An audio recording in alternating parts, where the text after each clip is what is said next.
নমস্কার নমস্কার নমস্কার নমস্কার নমস্কার নমস্কার নমস্কার নমস্কার নমস্কার আপনাদের সবাইকে সবাইকে সবাইকে নমস্কার জানাচ্ছে আপনাদের সৌমিত্র বসু।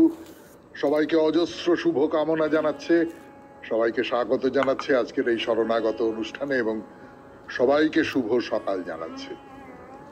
সবাইকার ভালো হোক, সবাইকার শুভ হোক, সবাইকার মঙ্গল হোক। আমাদের মন এমনিতে খুব তিক্ত হয়ে আছে সাম্প্রতিক একটি ঘটনার সূত্র ধরে। আপনারা সকলেই বুঝতে পারছেন যে কলেজের মধ্যে একটা ঘটনা ঘটেছে। সেই ঘটনাটার কথা মনে করিয়ে দিতে উচ্চারণ করতেও সকালবেলা কিরকম একটা বিমমিষা জাগে।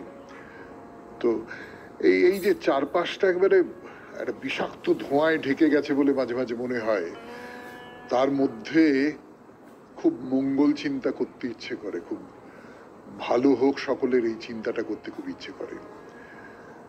আজকে স্বামী বিবেকানন্দ, আমাদের স্বামী বিবেকানন্দ, যাকে বাদ দিয়ে আমাদের এই শরণাগত অনুষ্ঠান হয় না, তিনি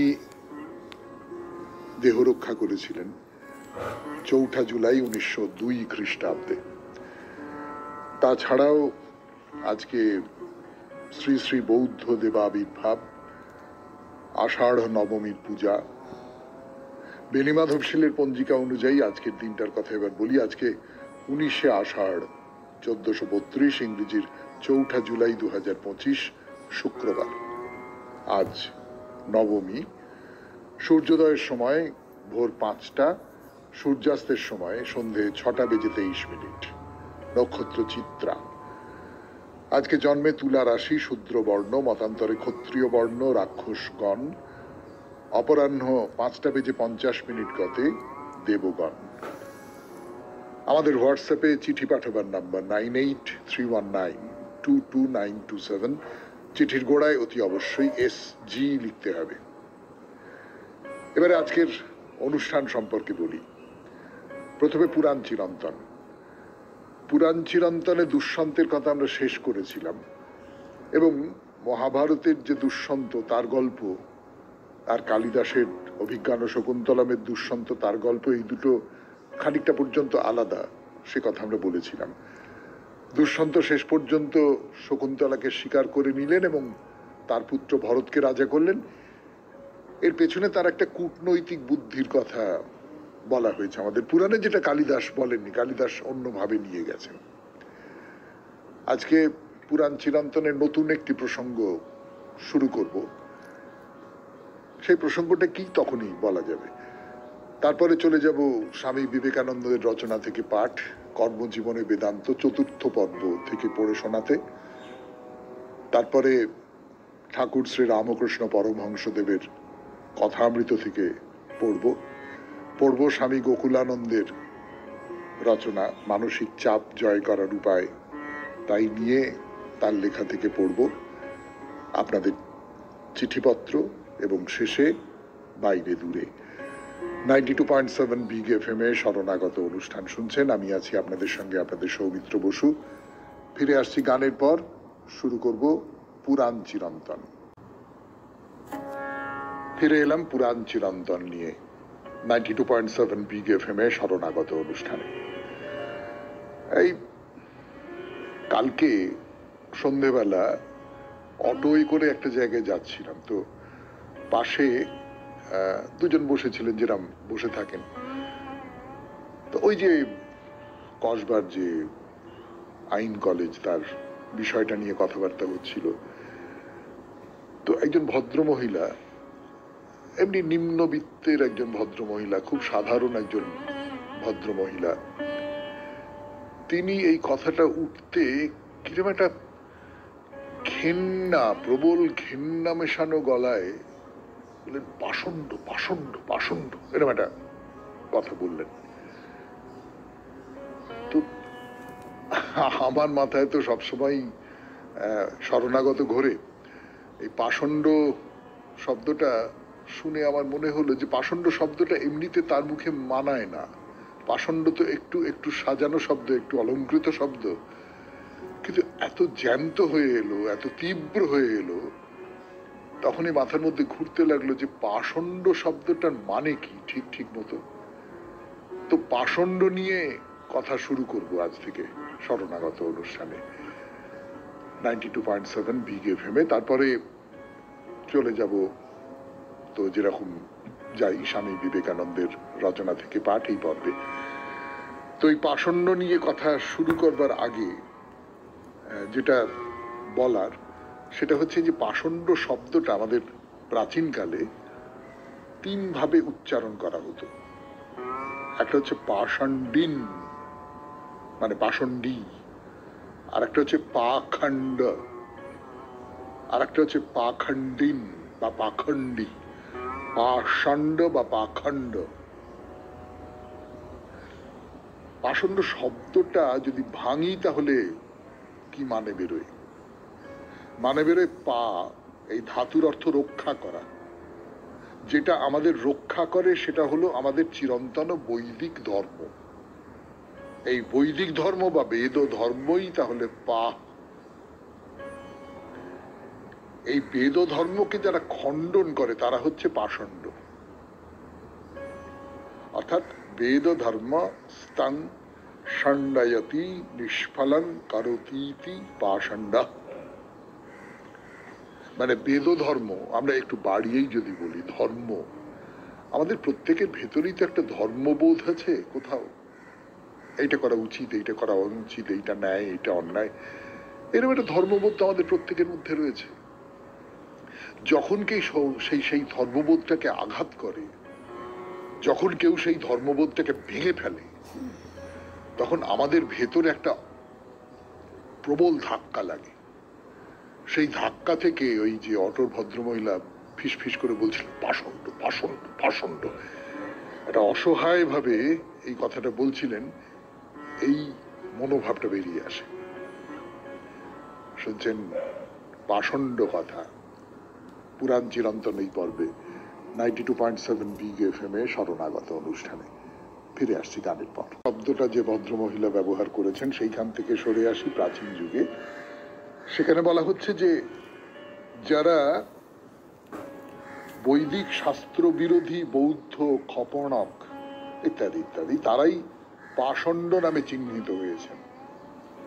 তো অমরকোষের টিকাকার মহেশ্বর বলছেন যে অমরসিংহ পাষণ্ড বলতে প্রধানত বৌদ্ধ আর জৈনদের বুঝিয়েছেন।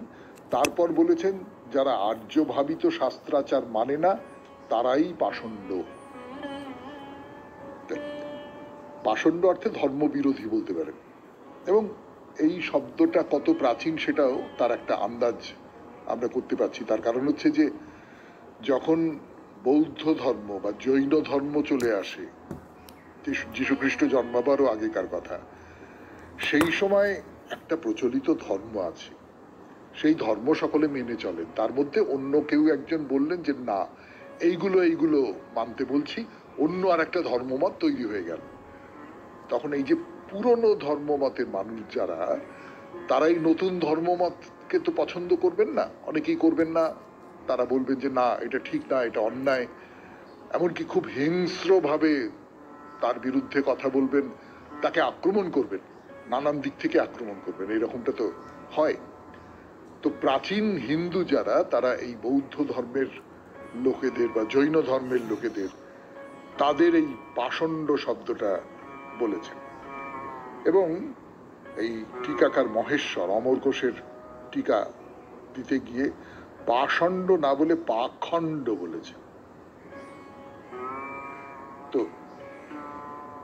তিনি বলছেন পালনাচ্ছু ত্রয়ী ধর্ম পা শব্দেন নিগদ্যতে তং খণ্ডয়ন্তি তে তস্মাৎ পাখণ্ডাস্তেন হেতুনা। এই যে ত্রয়ী শব্দটা বলা হচ্ছে তার মানে ঋক সাম যজু, এই তিন বেদ। এই ত্রয়ী ধর্ম মানে হচ্ছে বেদ ধর্ম।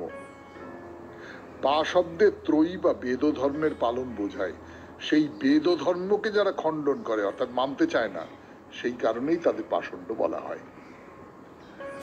শেষ করছি পুরাণ চিরন্তন আজকের মতো 92.7 বিগ এফএমে শরণাগত অনুষ্ঠানে। এইবার স্বামী বিবেকানন্দের রচনা থেকে পাঠ।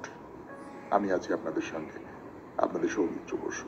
গানের পর আবার আপনাদের সৌমিত্র বসু শোনাবে স্বামী বিবেকানন্দের রচনা থেকে পড়ে শোনাবে কর্মজীবনে বেদান্ত চতুর্থ পর্ব, যতটা পড়া হয়েছিল তারপর থেকে।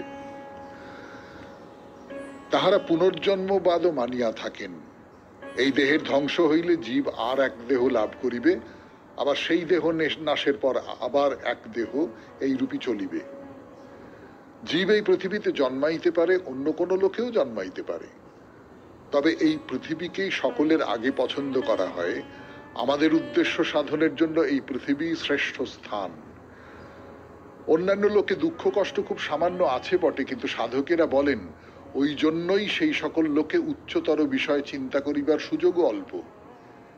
এই জগতে বেশ সামঞ্জস্য আছে, অনেক দুঃখও আছে, আবার কিছু সুখও আছে। সুতরাং জীবের এখানে কখনো না কখনো মোহনিদ্রা ভাঙিবার সম্ভাবনা, কখনো না কখনো তাহার মুক্তি লাভের ইচ্ছা জাগিবার সম্ভাবনা আছে। কিন্তু যেমন এই পৃথিবীতে খুব ধনী ব্যক্তিদের উচ্চতর বিষয় চিন্তা করিবার সুযোগ অতি অল্প, সেইরূপ এই জীব যদি স্বর্গে যায় সেখানে তাহার আত্মোন্নতির সম্ভাবনা নাই। শুধু এখানে যে সুখ সেখানে তাহাই তীব্রতর। সূক্ষ্ম দেহে কোনো ব্যাধি থাকিবে না, ক্ষুধা তৃষ্ণা থাকিবে না, সকল বাসনাই পরিপূর্ণ হইবে। জীব সেখানে সুখের পর সুখ উপভোগ করে এবং নিজের স্বরূপ ও উচ্চ ভাব সব ভুলিয়া যায়। তথাপি এই সকল উচ্চতর লোকে কেহ কেহ আছেন যাহারা এই সকল ভোগ সত্ত্বেও সেখান হইতে আরো উচ্চতর ভাবে আরোহণ করেন। এক প্রকার স্থূলদর্শী দ্বৈতবাদীরা উচ্চতম স্বর্গকেই চরম লক্ষ্য বিবেচনা করিয়া থাকেন। জীবাত্মাগণ সেই স্বর্গে চিরকাল ভগবানের সহিত বাস করিবেন, সেখানে তাহারা দিব্য দেহ লাভ করিবেন, তাহাদের আর রোগ শোক মৃত্যু বা অন্য কোনরূপ অমঙ্গল ঘটিবে না। তাহাদের সকল বাসনা পরিপূর্ণ হইবে এবং তাহারা চিরকাল সেখানে ভগবানের সহিত বাস করিবেন। সময়ে সময়ে তাহাদের মধ্যে কেহ কেহ পৃথিবীতে আসিয়া দেহ ধারণ করিয়া লোক শিক্ষা দিবেন, আর জগতের শ্রেষ্ঠ ধর্মাচার্যগণ সকলেই স্বর্গ হইতে আসিয়াছিলেন, ইহাই তাহাদের মত। পূর্বেই মুক্ত হইয়া এই লোকগুরুগণ ভগবানের সহিত এক লোকে বাস করিতেছিলেন, কিন্তু দুঃখার্ত মানব জাতির প্রতি অত্যন্ত কৃপাবশত তাহারা এখানে আসিয়া পুনরায় দেহ ধারণ করিয়া মানুষকে স্বর্গের পথ সম্বন্ধে উপদেশ দেন। তাহারা অন্যান্য উচ্চতর দেবতাদের লোকসমূহেও গমন করিয়া থাকেন। অবশ্য অদ্বৈতবাদী বলেন এই স্বর্গ কখনো আমাদের চরম লক্ষ্য হইতে পারে না। দেহশূন্য ভাবই আমাদের চরম লক্ষ্য হওয়া উচিত। আমাদের লক্ষ্য বা আদর্শ কখনো সসীম হইতে পারে না। অনন্ত ব্যতীত আর কিছুই আমাদের চরম আদর্শ হইতে পারে না, কিন্তু দেহ তো কখনো অনন্ত হয় না। ইহা হওয়াই অসম্ভব, কারণ সীমাবদ্ধ ভাব হইতেই শরীরের উৎপত্তি। চিন্তাও অনন্ত হইতে পারে না, কারণ সসীম ভাব হইতে চিন্তা আসিয়া থাকে। অদ্বৈতবাদী বলেন আমাদিগকে দেহ এবং চিন্তার বাহিরে যাইতে হইবে। আমরা আরো দেখিয়াছি অদ্বৈতবাদের মতে মুক্তি লভ্য নয়, উহা পূর্ব হইতেই রহিয়াছে। আমরা কেবল ভুলিয়া যাই ও উহা অস্বীকার করি। পূর্ণতা লাভ করিতে হইবে না, উহা আমাদের মধ্যেই রহিয়াছে। এই অমরত্ব ও আনন্দ লাভ করিতে হইবে না, ওইগুলি পূর্ব হইতেই বিদ্যমান, ওইগুলি আমাদের বরাবরই রহিয়াছে। শুনলেন স্বামী বিবেকানন্দের রচনা থেকে পাঠ। 92.7 বিগ এফএম এ শরণাগত অনুষ্ঠান শুনছেন। এখন কথামৃত। গানের পর ফিরে এলাম। 92.7 বিগ এফএম এ শরণাগত অনুষ্ঠান শুনছেন। আমি আছি আপনাদের সঙ্গে, আপনাদের সৌমিত্র বসু। আজ ঠাকুর শ্রী রামকৃষ্ণ পরমহংসদেবের কথামৃত পাঠের শেষ দিন। কথামৃত পাঠ আজকেই শেষ করব আমরা। সোমবার থেকে শুরু হবে গীতার ব্যাখ্যা পাঠ। সেই ব্যাখ্যা করেছেন স্বামী রঙ্গনাথানন্দজি। খুব বিখ্যাত একটি গ্রন্থ,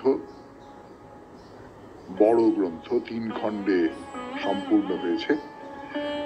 আমি খুব গর্বের সঙ্গে, গর্ব করা উচিত নয় নিশ্চয়ই, আমি খুব গর্বের সঙ্গেই বলতে ইচ্ছে করছে যে রামকৃষ্ণ মিশনের একজন খুব বড় সাধু, তিনি আমাকে এই বইটি থেকে পড়বার উপদেশ দিয়েছেন, এবং আপনারাও অনেকেই গীতার ব্যাখ্যা শুনতে চেয়েছেন এই অনুষ্ঠানে, এবং তিনি আমাকে 3 খণ্ডে এই বইটি উপহারও দিয়েছেন।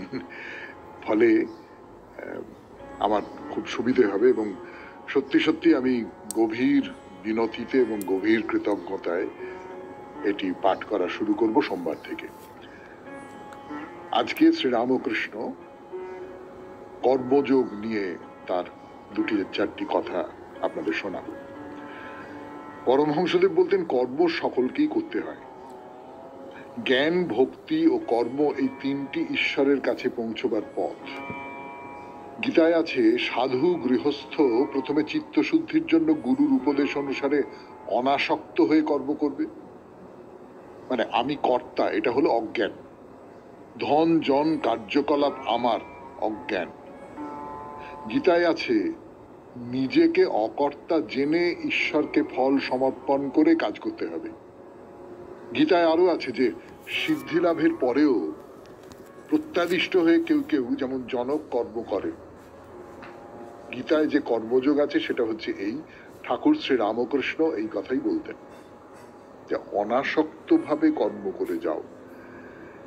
এই কাজটা খুব সহজ নয়, কিন্তু খুব কঠিনও যে তা কিন্তু নয়। মানে আধুনিক যুগে আমি বলছি যে যখন আপনি একটা বড় সিস্টেমের অংশ, একটা বড় পদ্ধতির অংশ, আপনার কাজ এইটুকু, সেই পদ্ধতিটা ওই যে সেই চার্লি চ্যাপলিনের মডার্ন টাইমস বলে সেই ছবিটা ছিল না, যে চ্যাপলিনের কাজ শুধু একটা স্ক্রু টাইট করা, সেইটা দিয়ে কি হবে শেষ পর্যন্ত আপনি জানেন না, চ্যাপলিন জানেন না। তো সেই রকম করে আপনি শুধু আপনার কর্মটুকু করে যান। এই যে বিশাল যে কর্মযজ্ঞ চলছে, গোটা মহাজাগতিক স্তরে যে কর্মযজ্ঞ চলছে, তার মধ্যে আপনার কাজ শুধু এইটুকু, আপনি অনাসক্ত ভাবে কাজ করে যান। তো কর্মযোগ খুব কঠিন। অনেকদিন নির্জনে ঈশ্বরের সাধনা না করলে অনাসক্ত হয়ে কর্ম করা যায় না, এবং সাধনার অবস্থায় গুরুর খুব দরকার। তখন কাঁচা অবস্থা, তাই কোনো দিক থেকে আসক্তি এসে পড়লে সেটা খুব মারাত্মক ব্যাপার হয়ে যাবে। মানে আমার মনে হচ্ছে যে আমি খুব অনাসক্ত হয়ে কাজ করছি, কিন্তু বাস্তবিক আমি হয়তো, আমার মনে হচ্ছে যে লোকে আমার সম্পর্কে ভালো ভালো দুটো কথা বলবে, উনি কি বড়, উনি কি মহান, আমি কিছু না, আমি এরম করছি, কিন্তু ভেতরে ভেতরে ওইটা কাজ করে যাচ্ছে। ফলে একেবারেই নিজেকে অনাসক্ত রাখাটা খুব কঠিন। শুনছেন শরণাগত 92.7 বিগ এফএম এ। এখন কথামৃত থেকে পাঠ করে শোনাচ্ছি আমি, আপনাদের সৌমিত্র বসু। পাঠ করছি 92.7 বিগ এফএম এ শরণাগত অনুষ্ঠান শুনছেন। কিন্তু সর্বত্যাগী কামিনী কাঞ্চন ত্যাগী সিদ্ধ মহাপুরুষ যদি নিষ্কাম কর্ম করে দেখান, তাহলে লোকে সহজে ওটা বুঝতে পারে এবং তার পদানুসরণ করে। স্বামী বিবেকানন্দ ছিলেন কামিনী কাঞ্চন ত্যাগী। নির্জনে গুরুর উপদেশে তিনি অনেকদিন সাধনা করে সিদ্ধিলাভ করেছিলেন। তিনি সন্ন্যাসী, মনে করলেই অন্য ঋষিদের মতন বা তাদের গুরুদেব পরমহংসদেবের মতন কেবল জ্ঞান ভক্তি নিয়ে থাকতে পারতেন। কিন্তু তিনি, তার জীবন শুধু ত্যাগের দৃষ্টান্ত দেখাবার জন্য হয়নি। সংসারীরা যেসব বস্তু গ্রহণ করে অনাসক্ত হয়ে তাদের কিরকম ব্যবহার করতে হয়, নারদ, সুখদেব ও জনকাদির ন্যায় স্বামীজি লোক সংগ্রহার্থে তাও দেখিয়ে দিয়েছেন। অর্থ, মান, এগুলো তিনি একেবারেই কাকবিষ্ঠা বলে মনে করতেন, কিন্তু সেইগুলোকে জীবের সেবার জন্য কি করে ব্যবহার করা, আমি ভোগ করব না, আমি ব্যবহার করব না, আমি স্পর্শ করব না, আমার দরকার নেই। কিন্তু কেমন করে এই অনাসক্ত ভাবে কর্ম করে বহু মানুষকে ভালোর দিকে নিয়ে যাওয়া যায়, বহু মানুষের একটু সুসার করে দেওয়া যায়, এইটা তিনি ভেবেছিলেন। যে টাকা পয়সা তিনি বিলেত এবং আমেরিকার লোকজনেদের কাছ থেকে জোগাড় করেছিলেন, সেই সমস্ত টাকা মানুষের মঙ্গলের জন্য ব্যবহার করেছেন। কলকাতার কাছে বেলুড়, আলমোড়ার কাছে মায়াবতী, কাশীধাম, মাদ্রাজ, এই সমস্ত জায়গায় মঠ তৈরি করেছেন। নানান জায়গায় যেখানে দুর্ভিক্ষ হচ্ছে, দিনাজপুর, বৈদ্যনাথ, কিষেনগড়, দক্ষিণেশ্বর, সেখানে সেবা করিয়েছেন। দুর্ভিক্ষের সময় বাবা মা অনাথ ছেলে মেয়ে যারা আছে তাদের অনাথ আশ্রম করে দিয়েছেন, এবং এইরকম নানান রকমের সমস্ত কাজ করেছেন স্বামীজি। সে কাজ আপনারা খুব ভালো জানেন। আপনারা জানেন যে কিভাবে রামকৃষ্ণ মিশন এবং তার সূত্র ধরে আরো এই ধরনের সেবামূলক প্রতিষ্ঠান আমাদের গোটা দেশে এবং বিদেশেও প্রচুর পরিমাণে ছড়িয়ে পড়েছে, এবং নানান দিক থেকে এই কর্মযোগের উদাহরণ হিসেবে কিভাবে থেকে গেছে। ঠাকুর আর একটা কথা বলতেন, সেই কথাটা বলে নিয়ে আমি শেষ করব এই কথামৃত থেকে পাঠ। তো একদিন ওই দক্ষিণেশ্বর মন্দিরে শ্রীরামকৃষ্ণকে দর্শন করতে গেছেন স্বামীজি।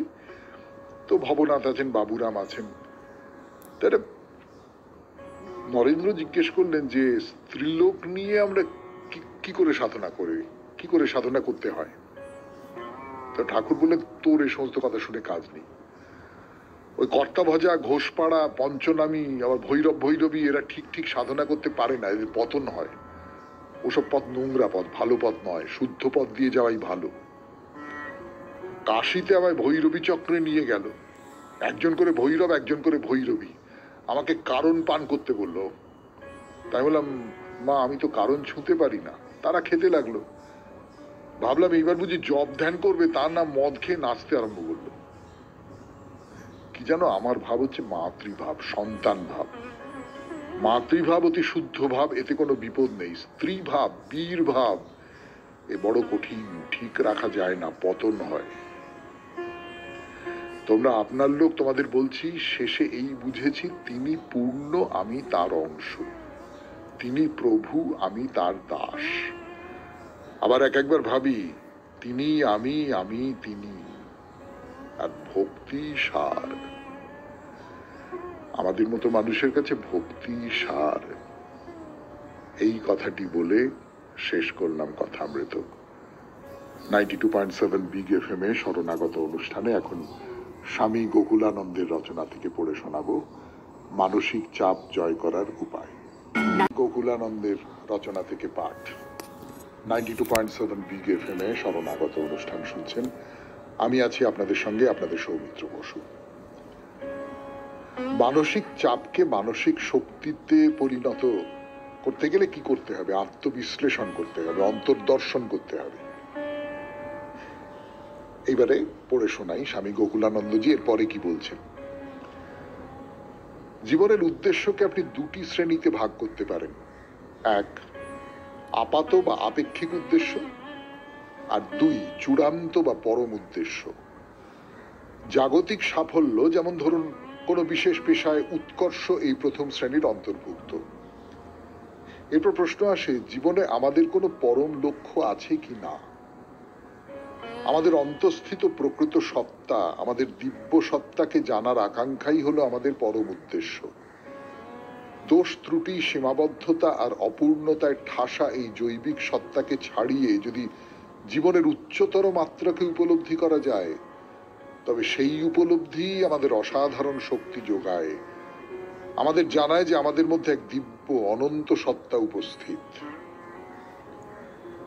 কঠোর আত্মবিশ্লেষণ আর গভীর অন্তর্দর্শনের মধ্য দিয়ে যখন আমরা আপন সত্তার মুখোমুখি হই, তখন আমরা বেঁচে থাকার উদ্দেশ্য আর অর্থ সম্পর্কে প্রশ্নে প্রশ্নে জর্জরিত হই, ভীষণভাবে চিন্তিত হয়ে উঠি জীবনের উদ্দেশ্য নিয়ে। যেমন ধরুন, একজন কম্পিউটার ইঞ্জিনিয়ার মাসে হয়তো 50,000 টাকা রোজগার করেন এবং তার লক্ষ্য আরো বেশি উপার্জন। এটা হলো আপেক্ষিক বা আপাত লক্ষ্য, এবং শেষ পর্যন্ত এই লক্ষ্য আমাদের সুখী করতে পারে না।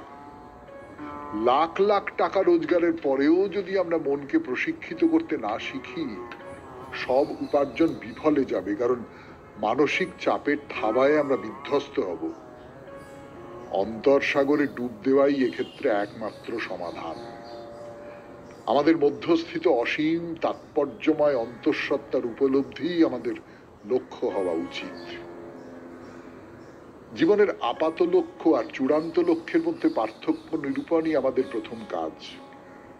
এরপর লক্ষ্য পূরণের উদ্দেশ্যে আমাদের সঠিক পদক্ষেপ গ্রহণ করতে হবে। এজন্য চাই সক্রিয় কর্ম আর লক্ষ্যের দিকে দৃঢ় অগ্রসরতা। শুধু বসে বসে কল্পনা করলে কিচ্ছু হবে না। ধরুন আপনি পবিত্র অমরনাথ গুহায় যেতে চান, পথে ঘোড়াও নিতে পারেন, আবার হেঁটেও যেতে পারেন। যদি আপনি ঘোড়া না নেন, আপনাকে দীর্ঘ পথ হেঁটে যেতে হবে, ধাপে ধাপে এগোতে হবে গন্তব্যের দিকে। এখন পাহালগাঁও পর্যন্ত গিয়ে যদি আপনি কল্পনা করেন যে আমি অমরনাথে পৌঁছে গেছি, তাতে নিশ্চয়ই আপনি অমরনাথে পৌঁছবেন না। পাহালগাঁও থেকে আপনাকে যেতে হবে চন্দনবাড়ি, তারপর অমরনাথ। কল্পনায় পৌঁছানো তো আর কাজের কথা হলো না, আমাদের বাস্তববাদী হতে হবে। শুনলেন স্বামী গোকুলানন্দের রচনা থেকে পাঠ।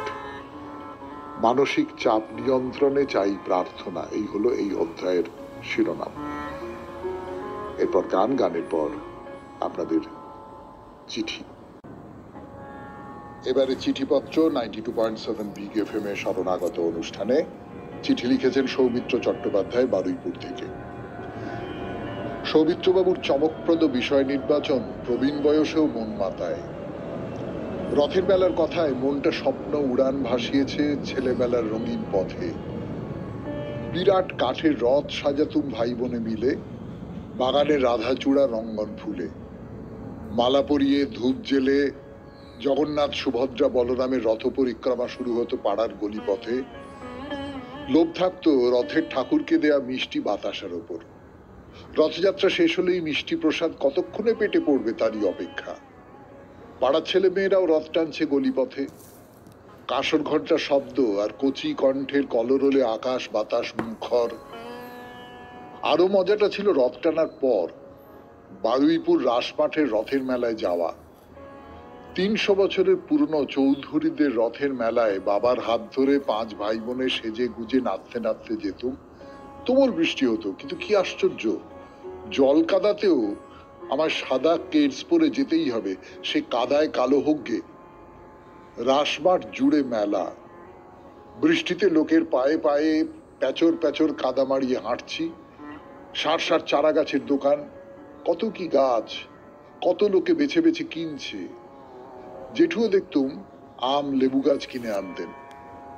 পশারি বসেছে মাটির জগন্নাথ সুভদ্রা বলরামের মূর্তি নিয়ে, আরো হরেক মাটির পুতুল। কাঁচা হাতের কাজ, কিন্তু ওই কিনতেই আনন্দ দেখে কে। মিঠাই দোকানে ইয়া বারকোষে গুড়ের জিলিপি ভেজে রাখছে, কানা বেয়ে টসটসিয়ে রস ঝরছে, বলতা ভীমরুল মাছি মৌমাছি দলের মহাভোজ। কচি কাঁচা ছেলেবুড়োর দল তাড়িয়ে খাচ্ছে গরমা গরম জিলিপি খাস্তা গজা। আমি মন দিয়ে দেখতুম ময়রা তন্ময় হয়ে ফুটো বাটি থেকে কড়াইয়ের ফুটন্ত তেলে জিলিপির আড়াই প্যাঁচ বানাচ্ছে। খটর কাঠির গায়ে লাল কাগজে ডুগডুগি ঘুরিয়ে বাজাচ্ছে পশারি। কাঁধের বিপুল স্ট্যান্ডে মুখোশ, ঝুমঝুমি, গদা, কত কি খেলনা। ছেলে মেয়ের দল হই হই করে কিনছে। আমাদেরও ব্যাগ ভরছে বাবার কাছে আবদারে। মাঝে মাঝে ঝাঁপিয়ে বৃষ্টি আসছে, ওর তো আক্কা করে কে। পেল্লাই মাঠের একধারে পাকা কাঁঠাল ফজলি আমের ঢিবি, মম গন্ধ। 2-3 জনে গোল হয়ে বসে বিপুল এক কাঁঠাল ছাড়িয়ে নিমেষে সাবাড় করে দিল। অত বড় কাঁঠাল শেষ, চক্ষু চড়ক গাছ। প্লাস্টিকের খেলনা, পুতুল, ক্যাপ ফাটানো বন্দুকের দোকান ভর্তি। বন্দুক কিনতেই হবে, হ্যাঁ বাবা দাও না। আমার বায়নায় বন্দুক হলো, দুম ফটাফট ফাটাচ্ছি। সোজা রথ আবার উল্টো রথ, ভারী চিন্তা। উল্টো রথে রথ উল্টে যাবে, অত বড় রথ উল্টে যাবে। নিচু হয়ে দেখছি কাঠের বিশাল সবুজ রথের তলাটা। বাবা হেসে বললেন, উল্টো রথ মানে জগন্নাথ বাড়ি ফিরবেন। তাও ধাঁধা কাটে না। সন্ধ্যেবেলা নানা সওদা নিয়ে কাক ভেজা আমরা বাবার সঙ্গে বাড়ি ফিরতুম রিকশায়। রান্নাঘরে তখন মা জেঠিমা রথের আলুর চপ বেগুনি বানাচ্ছে। আহা, সে মধুর স্মৃতির ছবি আজ লিখতে গিয়ে ফের চোখে ভেসে ওঠে। ওহ, চোখটা বড্ড জ্বালা করে যে কেন কে জানে। সৌমিত্র চট্টোপাধ্যায়, বারুইপুর, কলকাতা 144। যথারীতি সৌমিত্রবাবু যেরকম লেখেন আর কি, একটা বিস্তৃত সুন্দর অনুপুঙ্খময় বর্ণনা, রথের মেলায় একটা বাচ্চা ছেলে তার বাবার সঙ্গে গেছে, ভারী সুন্দর। অনেক ধন্যবাদ আপনাকে। এইবার একটু গান শুনবো, গানের পর বাইরে দূরে আমরা এখন জলপাইগুড়িতে জলপেশ মন্দির দর্শন করছি এবং তাই নিয়ে দুটো চারটে কথাও বলছি আপনাদের, তার ইতিহাস, তার কিংবদন্তি, এই সমস্ত বলছি 92.7 বিগ এফএম এ শরণাগত অনুষ্ঠান। যা বলছিলাম এর আগের দিন 92.7 বিগ এফএম এ শরণাগত অনুষ্ঠানে, যে সে কোচবিহারের রাজা প্রাণনারায়ণ তিনি এখানে মৃগয়া করতে এলেন। তো তখন তো এখানে মন্দির কিছু ছিল না, একটা গাভী এসে আপনা থেকেই একটা জায়গায় দুধ দিচ্ছে। এই শিব মন্দির প্রসঙ্গে এই কিংবদন্তিটা বহুল চর্চিত। আপনারা সকলেই জানেন যে কোন শিবভূমি আবিষ্কার করবার ক্ষেত্রে এই আখ্যানটা বারবার ফিরে ফিরে এসেছে। তো ওই যে ধেনুটি, ওই ধেনুটাকে বারবার ধরতে চাইছেন রাজা, কিন্তু কিছুতেই ধরতে পারছেন না। তখন মহাদেব তাকে স্বপ্নে দেখা দিলেন। মহাদেব তাকে স্বপ্নে দেখা দিয়ে বললেন যে আমি এখানে আছি, তুমি আমাকে উদ্ধার করো। তখন মহারাজা এইখানে মন্দির তৈরি করবার ব্যবস্থা করে দিলেন। এই হলো কিংবদন্তির গল্প। বহুকাল ধরে, বহু যুগ ধরে এই মন্দির আস্তে আস্তে আস্তে আস্তে বেড়ে উঠেছে, কিন্তু এর প্রতিষ্ঠা হয়েছিল সে অনেক অনেক বছর আগে। আপনাদের বলি যে এই মন্দিরে 3টি মেলা হয়। একটি হলো বৈশাখী মেলা, একটি শিব চতুর্দশীর মেলা, আর আরেকটা হচ্ছে শ্রাবণ মেলা। তো এই যে মেলা, প্রচুর মানুষ আসেন এবং প্রচুর ধুমধাম হয়। মানে এই সময়টায় যদি মন্দিরে আসা যায় তাহলে নানান রকম অসুবিধে হবে, এতে কোনো সন্দেহ নেই। অনেক রকমের অসুবিধে হবে, ভিড়, ধাক্কা ধাক্কি ইত্যাদি ইত্যাদি ইত্যাদি ইত্যাদি। কিন্তু এই যে কত মানুষ নিজেদের ভক্তি নিয়ে, নিজেদের সমর্পণ নিয়ে এই শিব ঠাকুরের কাছে আসছেন, পুজো দিচ্ছেন, মাথায় জল ঢালছেন, দুধ ঢালছেন, এইটা একটা দেখবার মতন ব্যাপার। এই হচ্ছে আমার দেশ, আমার ভারত, এইটা একটা দেখবার মতন ব্যাপার। না, আপনি যদি ওই সময় আসেন তাহলে এমনটা হতে পারে আপনি কটা দিন থেকে গেলেন।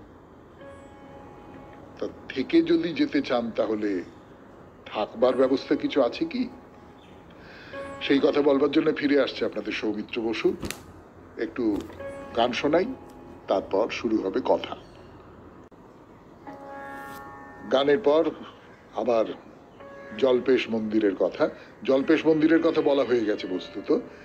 এবার যদি আপনি এখানে একটা দুটো দিন থাকতে চান, থাকতেই পারেন, ভালো ব্যবস্থা আছে, অতিথি নিবাস আছে। তো যাই হোক, সে অতিথি নিবাসের কথা না হয় পরে বলবো, তার আগে মন্দির দর্শনে অন্য আর একটা কথা বলি আপনাদের। এখানে একটা অশোক গাছ আছে, বাইরে লাল হরফে লেখা রয়েছে অশোক গাছ, এবং এই পুরো জায়গাটা রেলিং দিয়ে ঘিরে রাখা আছে। বড় একটা গাছ, এবং প্রচুর মানুষ এখানে মানত করবার জন্য আসেন, এসে এখানে দড়ি বেঁধে রেখে যান। গাছটা সমস্ত শরীর থেকে, মানে নিচের দিকের ডাল, যে ডালে মানুষ নাগাল পান, সেই ডাল থেকে পরপর পরপর ওই দড়ি ঝুলছে। এতে নাকি মনস্কামনা পূর্ণ হয়। নিশ্চয়ই পূর্ণ হয়, এত ভক্ত তারা বিশ্বাস করে এই দড়ি ঝুলিয়ে রেখে যাচ্ছেন। এই বিশ্বাসের একটা মর্যাদা তো আমাদের দিতেই হবে। হ্যাঁ, যে কথা বলছিলাম, অতিথি নিবাসের কথা। জলপেশ মন্দির কমিটি যারা এই জলপেশ মন্দিরটা চালান, এই জলপেশ মন্দিরের রক্ষণাবেক্ষণ, দেখভাল ইত্যাদি ইত্যাদি করা, এই সমস্তটা তারা করেন। তারাই একটি অতিথিশালা চালান।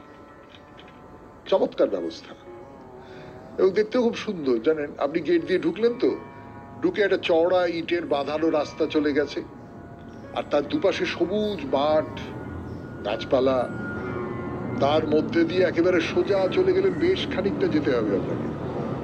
আপনি দূর থেকে দেখতে পাচ্ছেন একটা দোতলা বাড়ি, অতিথি নিবাস। সব রকম ঘর আছে, শীতাতপ নিয়ন্ত্রিত ঘর আছে এবং এমনি ঘর যাতে এই শীত তাপ নিয়ন্ত্রণ করবার ব্যবস্থা নেই, দুরকম ঘরই রয়েছে। আপনি যদি ঘরটা দেখেন পছন্দ হবে, ছোট ঘর, খুব বড় নয়, থাকবার পক্ষে ভালো, সুন্দর, মানে খুব বিলাসবহুল কিছু নয় বলা বাহুল্য, কিন্তু সাধারণভাবে থাকবার পক্ষে চমৎকার একটা ব্যবস্থা রয়েছে। খাওয়া দাওয়ারও ব্যবস্থা আছে, একটা সুন্দর ডাইনিং হল রয়েছে, মানে ওই পাঁচতারা হোটেলের কথা ভাববেন না, কিন্তু ছাপোষা গেরস্ত পোষা ডাইনিং হল বলতে যেটা বোঝায় সেই রকম, পরিষ্কার পরিচ্ছন্ন, সেখানে আপনারা খাওয়া দাওয়া করতে পারেন। এই হলো জল্পেশ শিব মন্দিরের কথা, বা জল্পেশ্বর শিব মন্দির বলতে পারেন। আমরা এখান থেকে আর একটা শিব মন্দিরে যাব, এই 5 কিলোমিটারের মতো দূরে, কিন্তু আজকে আর না, আবার আগামীকাল। আজকের মতো শেষ করি। শরণাগত। আমাদের হোয়াটসঅ্যাপে চিঠি পাঠাবার নাম্বার 9831922927। চিঠির গোড়ায় অতি অবশ্যই SG লিখতে হবে। হ্যাঁ, কবিতা দিয়েই শেষ করব, রবীন্দ্রনাথের কবিতা। রবীন্দ্রনাথের অরূপ রতন বলে একটি নাটক আছে, তার প্রস্তাবনা। চোখ যে ওদের ছুটে চলে গো, ধনের বাটে মানের বাটে রূপের হাটে দলে দলে গো, দেখবে বলে করেছে পণ, দেখবে কারে জানে না মন, প্রেমের দেখা দেখে যখন চোখ ভেসে যায় চোখের জলে গো, আমায় তোরা ডাকিস না রে, আমি যাব খেয়ার ঘাটে অরূপ রসের পারাবারে, উদাস হাওয়া লাগে পালে, পারের পানে যাবার কালে, চোখ দুটোরে ডুবিয়ে যাব অকুল সুধা সাগর তলে গো। খুব ভালো থাকবেন, আনন্দে থাকবেন। নমস্কার নমস্কার নমস্কার নমস্কার নমস্কার নমস্কার নমস্কার নমস্কার নমস্কার। আপনাদের সবাইকে সবাইকে সবাইকে নমস্কার জানাচ্ছে আপনাদের সৌমিত্র বসু। সবাইকে অজস্র শুভ কামনা জানাচ্ছে, সবাইকে স্বাগত জানাচ্ছে আজকের এই শরণাগত অনুষ্ঠানে, এবং সবাইকে শুভ সকাল জানাচ্ছে। সবাইকার ভালো হোক, সবাইকার শুভ হোক, সবাইকার মঙ্গল হোক। আমাদের মন এমনিতে খুব তিক্ত হয়ে আছে সাম্প্রতিক একটি ঘটনার সূত্র ধরে। আপনারা সকলেই বুঝতে পারছেন যে কলেজের মধ্যে একটা ঘটনা ঘটেছে। সেই ঘটনাটার কথা মনে করিয়ে দিতে, উচ্চারণ করতেও সকালবেলা কিরকম একটা বিমমিষা জাগে। তো এই যে চারপাশটা একবারে একটা বিষাক্ত ধোঁয়ায় ঢেকে গেছে বলে মাঝে মাঝে মনে হয়, তার মধ্যে খুব মঙ্গল চিন্তা করতে ইচ্ছে করে, খুব ভালো হোক সকলের, এই চিন্তাটা করতে খুব ইচ্ছে করে। আজকে স্বামী বিবেকানন্দ, আমাদের স্বামী বিবেকানন্দ, যাকে বাদ দিয়ে আমাদের এই শরণাগত অনুষ্ঠান হয় না, তিনি দেহ রক্ষা করেছিলেন 4 জুলাই 1902 খ্রিস্টাব্দে। তাছাড়াও আজকে শ্রী শ্রী বৌদ্ধ দেবাবির্ভাব, আষাঢ় নবমীর পূজা। বেণীমাধবশীলের পঞ্জিকা অনুযায়ী আজকের দিনটার কথা এবার বলি। আজকে 19শে আষাঢ় 1432, ইংরেজির 4 জুলাই 2025, শুক্রবার। আজ নবমী।